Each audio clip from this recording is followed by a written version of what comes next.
Hello, I'm Greg Sanders, Group Publisher at QSR Magazine, and I'd like to welcome you to today's webinar, Domino's Delivery Decision and the Guest Experience.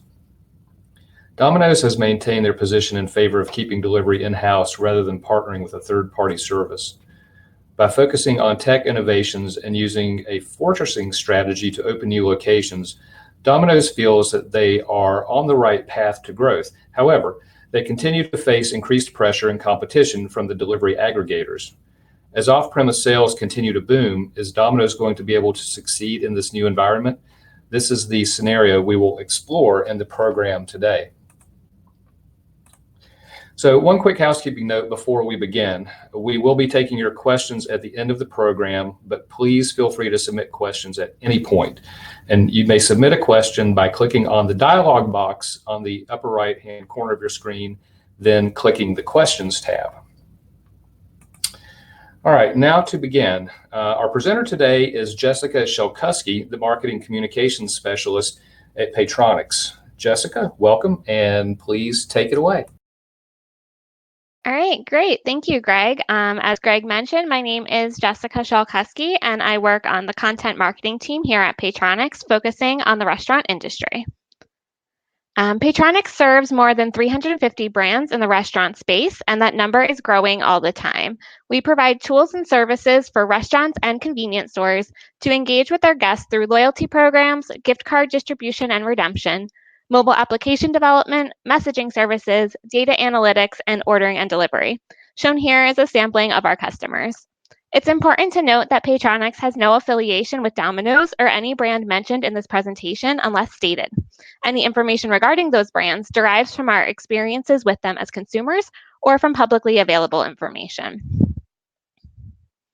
All right, so taking a look at what we're going to talk about today, we'll start off with just a quick little appetizer, I guess, of some off-premise order and delivery information to kind of set the scene for today. Then we'll look at what Domino's has done to kind of stay ahead as a tech leader, since they continue to be third-party delivery skeptics. So what they're focusing on in order to maintain over 100 quarters of consecutive same-store sales growth, which is quite impressive. And then we'll end with some tips that we at Paytronix think are important to think about when providing a successful online ordering experience. So here are just a few of the stats around order and delivery. These are both from a Technomic takeout report and also a report from Toast. So at this point in 2019, it's not surprising anyone to hear that ordering and delivery are popular. That's definitely been the dominant issue of the year. So these stats will likely reinforce what you already know. Over 2/3 of regular takeout users say that they order takeout at least 3 to 4 times per month. So for a lot of them, that's about once a week. 30% of consumers also say that they purchase more food when ordering carryout than dining in. And then the next two pieces, I think, are two data points especially relevant to the Domino's story, where guests rank speed as the most important aspect of receiving an online order, followed by value, and then finally the quality of food. For a lot of brands that decide to keep their delivery services in-house, speed is often one of the reasons why. And then finally, ordering from an restaurant website is still the most popular way that people place their online orders, with over half of diners using that method versus 38% that order through an online ordering aggregate. So while these aggregate websites are growing, a lot of customers will still go directly to a restaurant website to place an order if they know that that's exactly what they want to eat that night. So with that competitive landscape, Domino's continues to hone in on a focus of technology. Unlike a lot of brands who are trying to adapt to off-premise ordering and carry out, this is something Domino's has always been looking to innovate and improve upon. And their focus on technology has been successful so far. Domino's ranks as one of the top 5 most valuable fast food brands worldwide, only behind McDonald's, Starbucks, KFC, and Subway. So far their strategy has been working for them.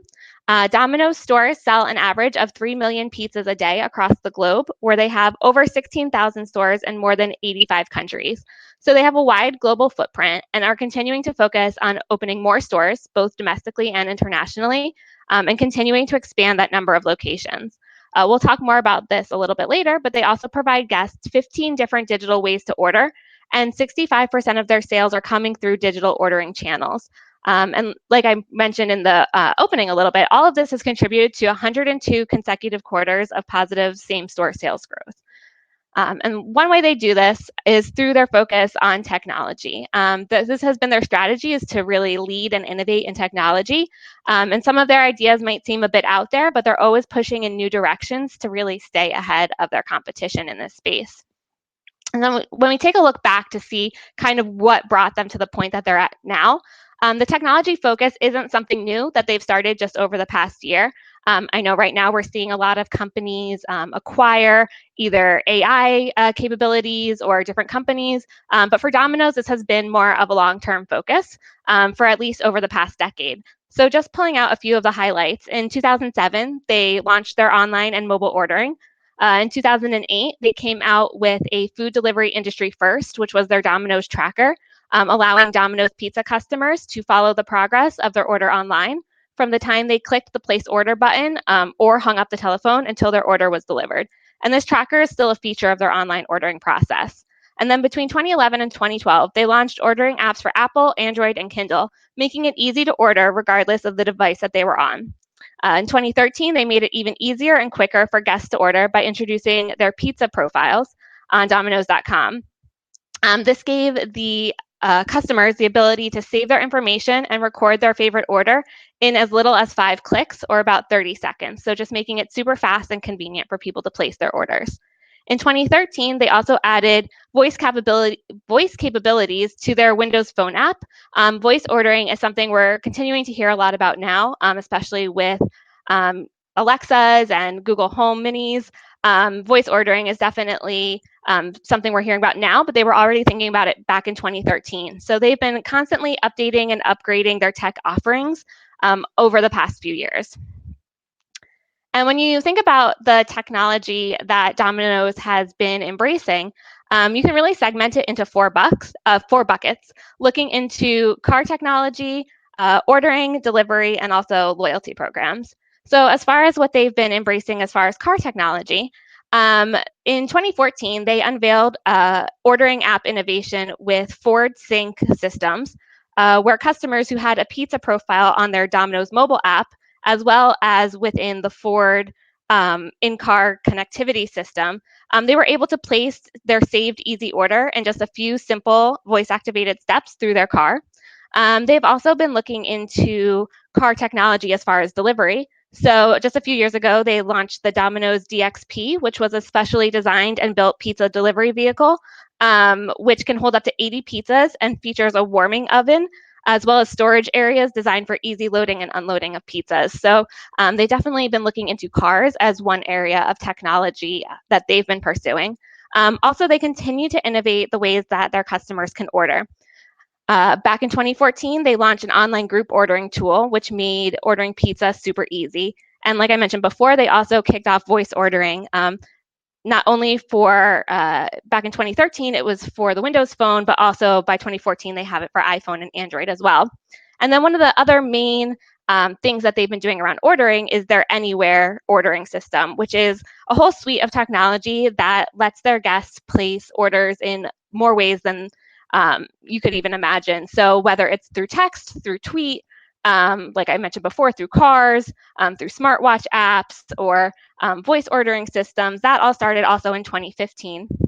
And they continue to add more and more different methods to that technology as the years go on. Now you can order pizzas through Facebook Messenger. You can order it through Slack. So there's a lot of different ways that they just want to make it easy to get to the customer however they would like to order it. Then as far as delivery, Domino's and Ford have also paired up to look into self-driving vehicles and to see what that could mean for delivering pizzas. And they've launched several rounds of that over the past few years. And they've also launched another different innovation, which is the Domino's hotspots. So there's more than 200,000 different Domino's hotspots active nationwide, so that customers can receive deliveries at spots that don't have traditional addresses. So like a park, a sports field, a beach. Domino's wants to make it easy for their customers to get pizza no matter where they are.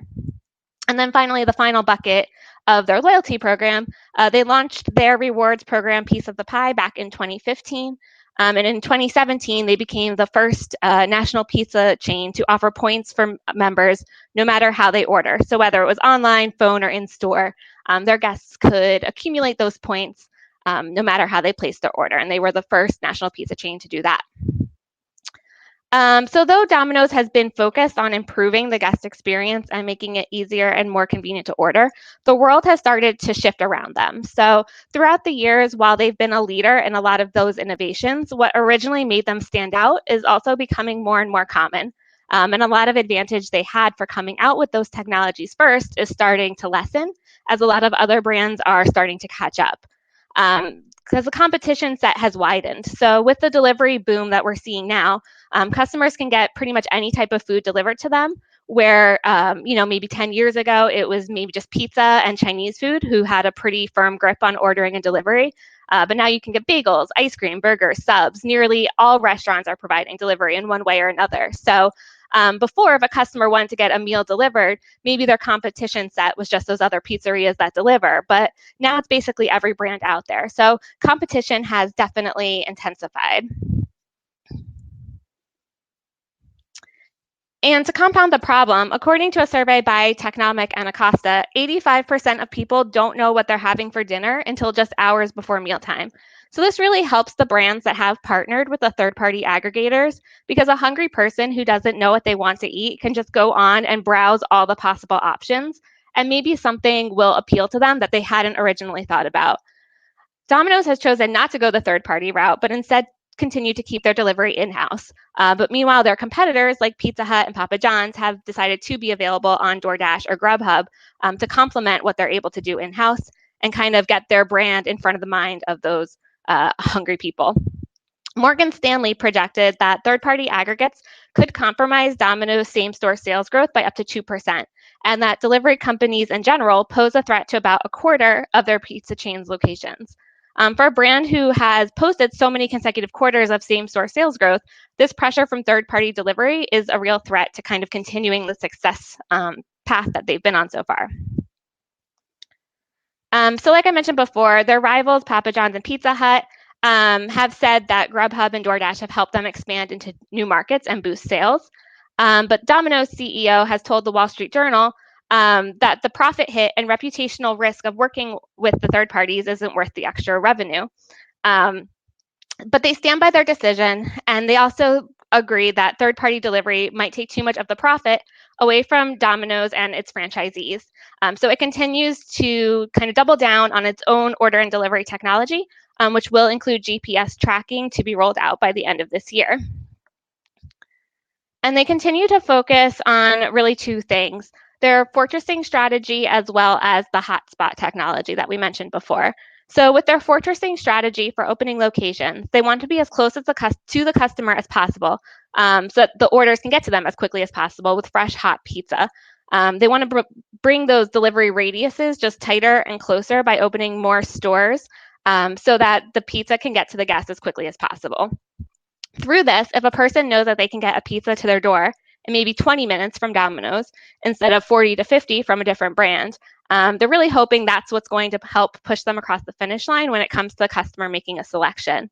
At the end of Q2, the effectiveness of the fortressing strategy does seem to be in question.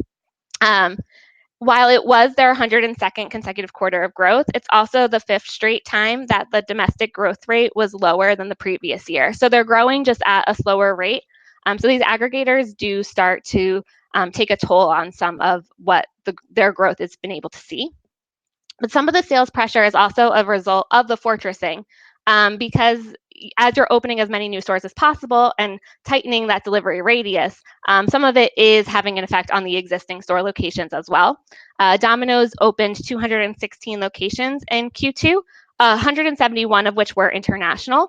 But they have also been prioritizing those hotspots as well. So customers can choose a hotspot close by and provide instructions for their delivery drivers to find them, and get text messages updating them on the progress, including the estimated time of arrival of their pizza. So between those two things, that seems to be the focus moving forward as far as delivery goes. But they have also been doing some interesting things with their loyalty program before. some of their competition is starting to do some different things that also kind of come at Domino's a little bit. Domino's has had a long-standing 2 or more for $5.99 each promo, and Pizza Hut is now offering a 2 or more for $5 each lineup. So very similar to Domino's own kind of value offering. And Papa John's is also trying to rebound from a lot of their well-publicized issues by partnering with Shaquille O'Neal as a new public face of the company. So to keep pace, restaurant brands, especially Domino's, are working hard to pull consumers through online ordering and payment, and also those loyalty programs. Their Points for Pies rewards program now has only over 20 million active members. So that's a major advantage, to be sure, to be able to reach out to 20 million customers and be able to influence them to hopefully come into their locations. The format of their loyalty program is pretty straightforward. For every order over $10, you receive 10 points. After you hit 60 points, you can earn a free medium 2-topping pizza, which you don't have to spend right away. You can save it for when you want to redeem it, with the ability to redeem up to 5 in a 24-hour period. So at the very least, in order to earn that reward, you have to spend $60 to get rewarded a value of about $13.99. So in all likelihood, you're probably spending more than $60 because the likelihood of you spending exactly $10 on every order is pretty low. But if you were to spend exactly $60 to receive your reward, in that scenario, the return is 23%, which is a huge percentage. We typically recommend returns of about 4 to 8% in a loyalty program here. So to keep those guests loyal and choosing Domino's, they are giving away huge rewards. Compared to some of their competition, as far as the rewards that you can earn through their loyalty programs, Domino's program is both simpler in format and a lot richer in reward. Pizza Hut's loyalty program awards 2 points for every dollar, and then there's a range of rewards that you can cash in for at different point levels. So whether it's breadsticks, a medium pizza, up to a large pizza. So for the equivalent of the Domino's reward at Pizza Hut, you would need to spend $75, and you get a return of about 18 to 19%, which is still a huge reward percentage, but it's a little bit less than Domino's. Also, with Pizza Hut's program, there's some hope that people save up to redeem for the large pizza, which ends up being a return of about 12%. And then Papa John's program is a little bit different, where you earn 1 point for every $1, and then you can earn $10 off for every 75 points. So their return is about 13.3%. So compared to the competition, Domino's is giving away huge rewards in a hope to retain that loyal customer base and keep them coming back to Domino's instead of switching around a little bit. And one interesting they did this year was their Points for Pies promotion, which gave users points in the loyalty program for any pizza, even if it wasn't purchased from a Domino's. In the advertisements they had for this, they really drove home the point that it could be any pizza, whether it was homemade, frozen, from a competitor. Even I think they showed a dog toy that was a pizza. So this promotion definitely created some buzz, and customers could earn points by uploading a photo of this once a week. So while this got a lot of excitement and I'm sure enrollment into their loyalty program, it was also another way for Domino's to flex some of those tech capabilities. They created this program that used AI to detect pizzas of all shapes and sizes when they were uploaded to the app. And by doing this, they really created this whole store of data about how often its users buy, make, and eat pizza, as well as pictures of the competition, which they could use to influence decisions on how they execute delivery, staffing, store expansion, maybe even how it makes its pizzas. You could analyze the location where those photos were taken, maybe to decide where to open new locations. So there were really 2 benefits to that Points for Pies program, but they accumulated a lot of data about a lot of pizza that their customers were eating and could do more to reach those guests as well. And another important piece of this is customer feedback. So when you place an order online with Domino's, right on the page with the tracker that updates you on their order is a place for you to leave feedback. Actively responding to customer feedback with orders is really critical. With our order and delivery platform, some of the results we've seen is that if store managers respond to customers who give a survey rating between 0 and 3 out of 5, so these are those guests that have had a less than great experience. If those guests receive feedback from the store manager, they're 11% more likely to come back again than if they don't hear back from the restaurant. So having a way to actively collect and respond to feedback on that process is important, and that is something that they're doing well there at Domino's. So when you think about why a brand like Domino's would make that decision to keep everything under their own control, there are definitely some benefits to holding all the pieces of the puzzle. And if you're on the fence about whether to partner with one or more of those third parties, there are pros and cons to each side. But for those that keep it in-house, I think it boils down to three main categories, which is owning the experience, owning your data, and then owning the profits as well. So as far as owning the experience, by keeping the delivery experience in-house, they're able to own that from start to finish. And that's a main reason we see a lot of the time with brands who have chosen to keep it in-house and are a little bit wary of partnering with third parties. Some brands have chosen to still partner with the third parties in order to get orders, but use their own delivery fleet. So it's still that branded employee going to a customer's door to give the delivery. So that's one way to kind of forge a compromise if you think it's a good way to get incremental sales for your brand. Domino's wants to make sure their customers are happy, whether it's for carryout. They have their carryout insurance so that they'll replace your pizza should something go wrong on your way home, or even the way that they respond to customer feedback. So I'm going to just briefly share my own experience as a customer. It's really a tale of two experiences between when I've received a third-party order that didn't go well and when I received a Domino's order that didn't go well. So a few weeks ago, I placed an order through a third-party service, and when it got to me, it was the wrong order. Jessica's a pretty common name, and the delivery person brought me an order for a different Jessica. The only thing I could do, according to the driver, was to cancel the order. That driver was under no obligation to go back to the restaurant, get the correct order, and bring it back to me. So I had to cancel the order, reorder, wait again another 40 minutes, and just kind of have a miserable experience overall. And in this situation, I don't know who was to blame for me getting the wrong order. It could have been the driver who went to pick up the food. It could have been the restaurant who maybe handed the driver the wrong food. And I'm really unsure. But on the other hand, I've had a similar situation happen with Domino's, and the driver, as a Domino's employee, is much more invested in making it right. And because the locations are so close together, it can be rectified pretty quickly. Driver apologized, turned around, and came back with the food. So they really took care of the problem rather than putting the burden of fixing the problem back on the customer. So while I I was maybe slightly annoyed, but in the end, it wasn't a huge inconvenience. So I know of maybe a little bit more than the average customer, so I might be more inclined to blame the delivery driver in this situation, which definitely places me in the minority. Most customers, when a delivery goes wrong, blame the restaurant, not the delivery company. According to the Off-Premise Insights 2018 Takeout Delivery and Catering Study, 82% of customers blame the restaurant and not the driver or the ordering app. So handing over the last impression a customer gets can be pretty risky, especially if monitoring online reviews or reviews on Yelp or complaints on social media, because those can balloon pretty rapidly and might not be the fault of the restaurant at all.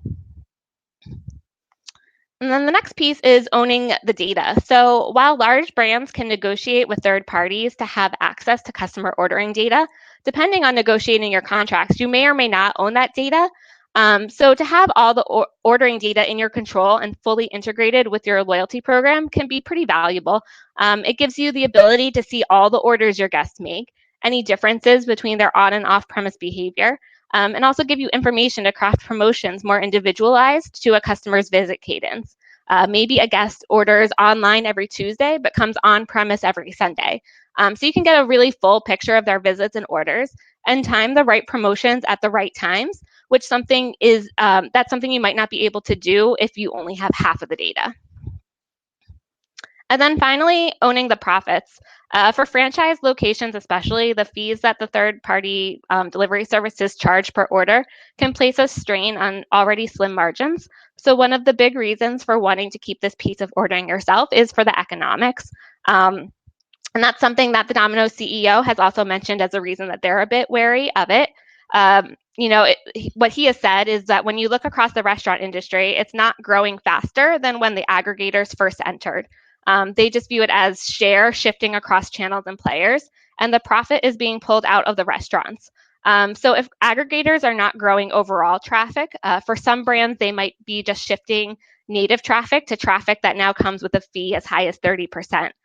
So while some restaurants have seen a solution to be maybe raising menu prices for delivery orders to kind of offset the fees, There also could be a limit to how high guests are willing to pay for the convenience of delivery as well. So that's something that would have to be balanced and really continue to look into further as this continues to grow. So looking at ordering and delivery just more broadly, here at Paytronix, there are several features that we believe make for really good ordering experiences for guests. And the first is having an easy order flow. By making the ordering experience as easy as possible for your customers, that increases the likelihood that they'll order from you again. So if a guest can indicate whether their order is for delivery or pickup right at the beginning of the process rather than the end, that makes things a lot easier, especially if some items are not available, maybe for delivery versus pickup. It also is helpful if your ordering screens auto-adjust for different browsers and devices. Storing addresses and payment methods also saves time for your guests, as well as being able to select a past order if they just want to get the usual. All of that provides a really great seamless experience for your guests. Another great way to boost your sales is through cross-selling. So with intelligent cross-selling, if you use recommendations backed by machine learning rather than offering suggestions that broadly apply to everyone, your online ordering platform can actually learn over time which items are purchased together, either by an individual guest or just across your whole platform. So for instance, customers might typically order a side of guacamole with a burrito, or a particular guest might like to get bruschetta when ordering an entree. So it can learn these things and make more intelligent cross-selling solutions. You also want to think about alcohol delivery. Restaurants have seen beverage sales suffer due to the rise of off-premise orders, and one way to combat this is through alcohol delivery. There are some delivery services that have the devices to scan IDs and make sure everything is totally compliant with any regulations. So you can imagine that getting a beer delivered at the same time as a pizza order is super convenient for guests who might otherwise order alcohol through a separate delivery service or have to make a trip to the store. So that's one way that you can also boost your off-premise ticket sale sizes as well. And then also loyalty integration. So an integration between your loyalty program and your online ordering solution makes it possible for you to just have that consistent flow of customer data for both on and off-premise purchases. Your customers might have different order preferences when they dine in person as opposed to when they're at home. So that just helps your marketing team make more informed decisions about different offers that should be sent. It's also great if when placing orders, your customers can choose from their available rewards and apply them directly to their purchase. You also just want to think about any gift card integrations. Sales of gift cards during the holidays account for nearly 50% of annual gift card sales for restaurants. So it's a great opportunity to make sure that your guests know that their cards can be redeemed anywhere that they place orders. Quick service orders also see a boost as well. We find that there's a 6% increase in check size on orders placed and paid for online with a gift card.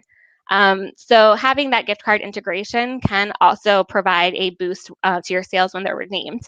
Having multiple POS integrations makes it a seamless experience on the back end as well. When online ordering is integrated with multiple POS systems as well as your loyalty program, your information can just be transferred across your entire tech ecosystem, making sure that all of your guests interact with, all of your locations interact with your guests in the same way. And then again, just back to the customer feedback. Requesting customer feedback after every order to see if the experience was up to your standards can help you discover what went wrong and then take corrective steps.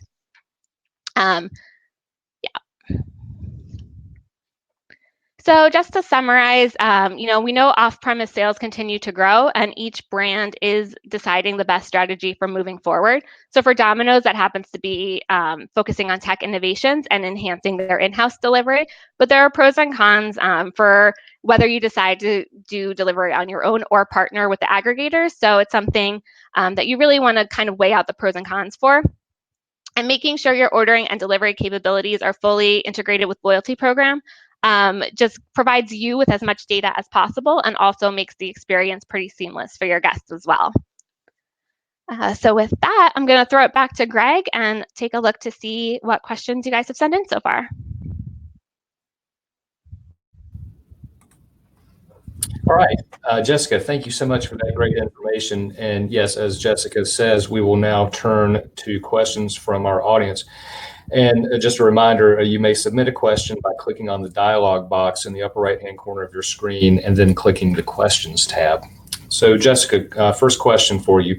If Domino's ends up partnering with an aggregator service in the future, is there a benefit to them having waited so long? I'm not sure that there's a benefit, but there's likely no detriment to them. So, I think what might be a worthwhile solution to them might be to use the aggregators to receive orders, but still keep their independent fleet, so that they can control the speed of delivery as well as the guest experience, which is important to them. This is an area that's still really evolving. So, there might have been some benefit to waiting to see kind of how the dust settles, what the situation is. Because we're seeing a lot of brands that initially launched with exclusive partnerships now opening those up and partnering with several of these companies. So that might be maybe one of the benefits to them waiting, is just to kind of see who the best partners or combination of partners might be. But I don't think it's hurt them at all by waiting. They can get into this game pretty much whenever they choose. Okay, question 2. Domino's loyalty program, as you mentioned, is pretty straightforward, but how does it compare to some of their competitors? Yeah, so I talked a little bit before that they reward guests with much richer rewards than I think their competitors do. It's also a little bit more restrictive than some of their competition. So what we're seeing from some other brands, as they're revamping programs, is giving their guests more flexibility. So for Domino's, the only reward that you can redeem for is a medium 2-topping pizza, whereas Pizza Hut gives them, I think it's 4 different options of rewards that they can redeem for. And then Papa John's is $10 off, whatever you want on the menu. So they're the most restrictive as far as what the rewards are for. So I think that's one main difference. That might be something, as a lot of other brands in different industries start kind of giving their guests more options, something that Domino's might want to consider as well. Okay, we have time for 1 or maybe 2 more questions. Jessica, does it appear that Domino's segments or targets their loyalty program members with any special promotions? So as I mentioned at the beginning of the webinar, we at Paytronix don't work with Domino's here. But though as a consumer, I do occasionally order from Domino's. So I get a little bit of insight just on how they interact with me personally, and it doesn't appear that they do any individualized marketing. I do reliably get an email from Domino's every single day at about 4 p.m., which is a clear effort to kind of appeal to me right when I might be starting to get hungry and start thinking about what I want for dinner that night.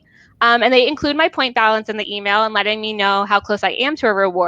But there are not any additional offers or promotions that might entice me to necessarily order that specific day. The emails tend to just include a lot of their value offerings. So they send a lot of emails, which is also above what we would recommend to brands that we work with, but they are making a clear attempt to be top of mind when I might be easily influenced. But no, it doesn't seem necessarily that they're specifically targeting their guests at an individual level at all. Okay, Jessica, it looks like we're going to have to call time there. I want to thank you for the great information you provided today, and thanks to our audience for attending. And just a note to our audience, for any of you who asked questions that we were not able to get to, we'll do our best to follow up with you offline. Again, thanks to Jessica and Paytronix and to our audience, and I wish everyone a great day.